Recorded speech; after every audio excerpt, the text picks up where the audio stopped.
তনুজ। ঈদের সকালে শাকিব খানের বাসায় অপু বিশ্বাস নিজের হাতে রান্না করে চমকে দিলেন শাকিবকে। হঠাৎ করে শাকিব খানের মা অপু বিশ্বাসকে ফোন করে বাড়িতে ডেকে নিয়ে আসে। ঈদের সকাল চারদিকে আনন্দ আর উৎসবের আমেজ, আর ঠিক সেই মুহূর্তে সোশ্যাল মিডিয়ায় ছড়িয়ে পড়ল এক চাঞ্চল্যকর খবর। জনপ্রিয়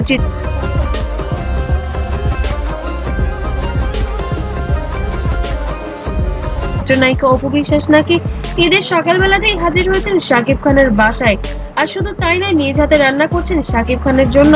হ্যাঁ দর্শক, ঘনিষ্ঠ একটি সূত্রের দাবি, ঈদের সকালে খুব ভোরেই শাকিবের বাসায় দেখা যায় অপু বিশ্বাসকে রান্নাঘরে ব্যস্ত। অপু শাকিব খানের পছন্দের কয়েকটি খাবার নাকি নিজ হাতে অবশ্যই অপু খুব ভালো অ্যাক্ট্রেস, সবচেয়ে ভালো অ্যাক্ট্রেস আমার মতে, আর এত সুন্দর আমার চোখে।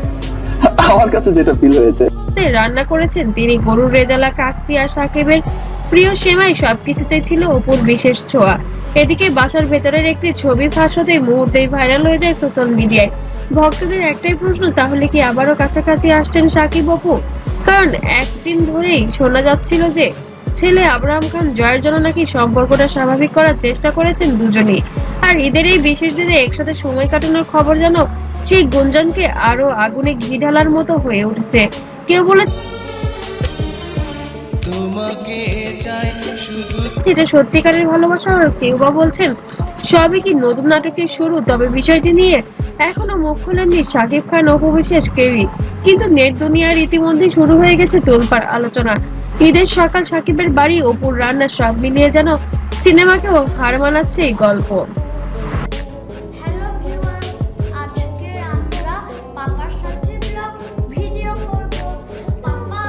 আপনার কি মনে হয় আবারও কি এক হচ্ছেন শাকিব অপু? কমেন্ট করে জানান আপনার মতামত। আর যদি সত্যি শাকিব অপু এক হয়, তবে আপনাদের প্রতিক্রিয়া কেমন হবে? অবশ্যই সেটি ভালোই হওয়া উচিত, কারণ সন্তানের জন্য যদি তারা এক হয় তাহলে তো এটি অবশ্যই সুসংবাদ। আর সেটি যদি হয় ঈদের মুহূর্তে, তাহলে তো কোনো কথাই নেই। আমি বেশ কিছুদিন ধরে বলছি যে গণমাধ্যমকে আমি আমার ব্যক্তিগত কোনো কিছু আসলে বলতে চাই না।